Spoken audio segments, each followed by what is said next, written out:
पिछले टॉपिक्स पे हमने बात की थी। आज हमारे पास जो टॉपिक है वो हमने स्टार्ट करना है सीमेंट के ऊपर। सीमेंट इंडस्ट्री के बारे में हमने पढ़ना है।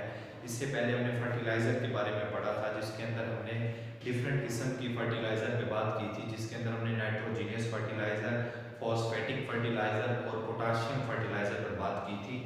तो आज हमारे पास जिस सीमेंट इंडस्ट्री पे हमने बात करनी है, सबसे पहले हम इसकी हिस्ट्री देखेंगे कि सबसे पहले इसको इंट्रोड्यूस किसने करवाया और सबसे पहले जो है इसको क्या जाना जाता था और किस तरीके से इसको इस्तेमाल किया जाता था। और फिर हम इसके बाद देखेंगे कि किस किस प्रोसेस के ज़रिए सीमेंट को तैयार किया जाता है इंडस्ट्रियल लेवल के ऊपर पाकिस्तान में, और ओवरऑल जो वर्ल्ड है वो किस तरीके से करती है, और किस कंडीशन को देखते हुए हम सीमेंट को किस प्रोसेस के जरिए तैयार करवाएंगे, उसको सिलेक्ट करते हैं, वो हम इसके अंदर देखेंगे। और कौन कौन से कंपोजिशन से मिलकर हमारी जो है सीमेंट बनी होती है, इसके ऊपर भी हम बात करेंगे। तो सबसे पहले first introduce by English mason Joseph Aspdin. ये हमारे पास साइंटिस्ट है इंग्लिश मैसन जोसेफ एस्पेडिन, जिसने हमारे पास एक पोर्टलैंड रॉक के जरिए इस्तेमाल किया था, जिसको famous building stone of England कहा जाता है। इंग्लैंड के अंदर जब बिल्डिंग्स वगैरह बनाई जाती थी अर्लीज में, तो उस दौरान एक पोर्टलैंड रॉक था, उसको तराश के, उसको ग्राइंड करके, उसका मिक्सचर बना के उसको इस्तेमाल किया जाता था बिल्डिंग्स बनाने के लिए, बिल्डिंग स्टोन मटेरियल के तौर पे। तो बिल्डिंग मटेरियल स्टोन है ये एक आपके पास फेमस इंग्लैंड का, जिसे कहा गया पोर्टलैंड रॉक। और फिर इसी के जरिए इसने क्या बनाई, इसी के जरिए पोर्टलैंड सीमेंट का नाम इसको दे दिया गया। इसको घरों के अंदर, होम्स के अंदर, बिल्डिंग्स के अंदर उसको मजबूत करने के लिए लगाया जाता था बिल्डिंग्स मटेरियल को। तो इसलिए इसको फिर बाद में नाम दे दिया गया पोर्टलैंड सीमेंट का।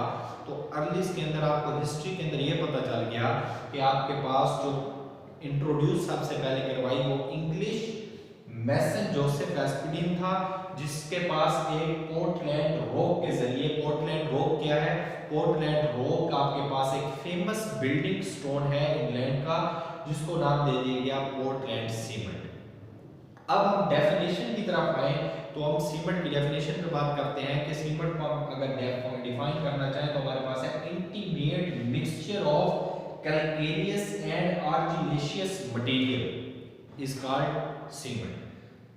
इंटीमेट किसे कहते हैं, जो बार बार तराशा गया हो, उसको तराश तराश के साथ किया गया हो, उसका मिक्सचर आपके पास जो सा होगा, किस चीज का mixture, calcareous and argillaceous material. इसमें हम बात करेंगे नेक्स्ट कि हमारे पास कैल्केरियस क्या होते हैं और हमारे पास आर्जिलेशियस मटेरियल क्या होती हैं। तो सिंपली हमने अगर इसको डिफाइन करना हो सीमेंट को, तो intimate mixture of calcareous and argillaceous material is called cement. Essential constituent is, अब जो इसके अंदर जरूरी आपके पास कंस्टिट्यूएंट पाए जाते हैं, उसमें लाइम, सिलिका एंड एल्यूमिना पाया जाता है, जो हमारे पास एसेंशियल है। तो हमारे पास अगर इसकी आपके पास हिस्ट्री के बारे में पूछ लिया जाए कि किसने इंट्रोड्यूस करवाया, तो आप उसको बता सकते हैं कि इंग्लिश मैसन जोसेफ ने। इसके बाद डेफिनेशन की तरफ आए तो आप सीमेंट की डेफिनेशन बता सकते हैं कि intimate mixture of calcareous and argillaceous material. इसके बाद हम बात करते हैं कि रॉ मटेरियल्स की, कि अगर आपने सीमेंट बनानी हो तो आपके पास कौन कौन सी चीजें होना लाजमी है। जब आपके पास वो मटेरियल होगा तब आपके पास वो चीज बनेगी। तो हमारे पास रॉ मटेरियल क्या है जी, सबसे पहला है कैल्केरियस मटेरियल। कैल्केरियस मटेरियल किसे कहते हैं जी, जैसे आपके पास लाइमस्टोन हो गया, मार्बल हो गई, चाक्स हो गए, मेराइन शेल, ये आपके पास क्या है कैल्केरियस मटेरियल, जो हमने ऊपर भी इस लफ्ज को यूज किया। तो कैल्केरियस मटेरियल का मतलब क्या, आपके पास चाक हो गया, मार्बल, लाइमस्टोन या फिर मेराइन शेल। उसके बाद आर्जिलेशियस मटेरियल है कुछ, जिसके अंदर क्ले है, शेल है, स्लेट है, हमारे पास ब्लास्ट फ्रॉन्स, स्लैग है, जो झागनुमा बन जाती है हमारे पास स्लैग ना, जब हम इसको गर्म करते हैं तो हमारे पास ये झागनुमा बनती है, उसको हम फिर कहते हैं ब्लास्ट फ्रॉन्स स्लैग। दो हमारे पास मटेरियल ये हो गया कैल्केरियस और आर्जिलेशियस। तीसरा हमारे पास जिप्सम पाया जाता है। जिप्सम का काम ये होता है कि हमारी जो सेटिंग है सीमेंट की उसको बढ़ा देता है, तो उसके लिए ये यूज किया जाता है। तो इसके डेफिनेशन आपके पास हिस्ट्री और रॉ मटेरियल हो गया, रॉ मटेरियल में हमने कैलकेरियस, उसके फिर हमने बताया कौन कौन से मटेरियल हो सकते हैं, आर्जिलेशियस के हमने बताया, और तीसरा हमारे पास जिप्सम होता है। अब हम इसकी कंपोजिशन देखते हैं कि सीमेंट के अंदर इनकी कंपोजिशन क्या होती है। तो सबसे पहला हमारे पास जो कंपाउंड है वो है हमारे पास लाइम। तो लाइम को अगर हम देखें तो कैल्शियम ऑक्साइड हम कहते हैं इसको, तो इसको हम कॉमन नेम लाइम कहते हैं। तो कैल्शियम ऑक्साइड लाइम 62% हमारे पास पाया जाता है। सिलिका सिलिकॉन डाइऑक्साइड जिसको आप ये 22% पाया जाता है। इसके बाद एल्यूमिनियम की बात करें तो हमारे पास 7.5%, मैग्नीशिया MgO के जरिए जिसको हम लिखते हैं 2.5%, आयरन ऑक्साइड 2.5%, इसके बाद सल्फर ट्राइऑक्साइड आपके पास 1.5%, सोडियम ऑक्साइड आपके पास 1.0% और पोटेशियम ऑक्साइड 1.0%।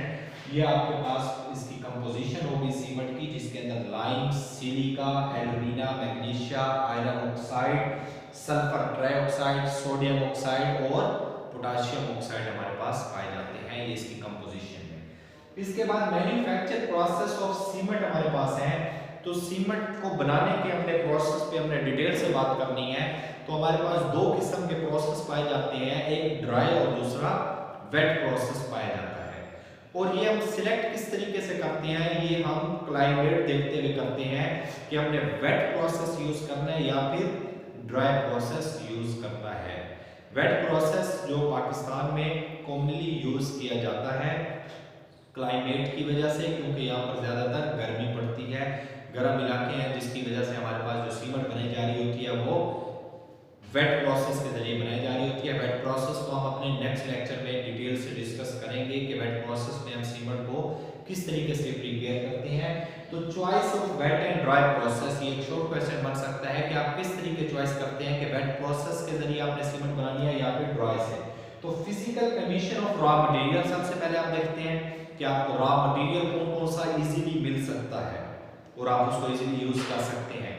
दूसरी बात आप ये देखते हैं लोकल क्लाइमेट कंडीशन, कि आपके पास जो कंडीशन है क्लाइमेट की पाकिस्तान के हवाले से देखा जाए तो हम उस हवाले से देखेंगे कि हमारे यहाँ पे क्लाइमेट किस हिसाब की है, हम उस हिसाब से अपना चॉइस करेंगे कि वेट प्रोसेस के जरिए हमने बनाना है या फिर ड्राई प्रोसेस के जरिए।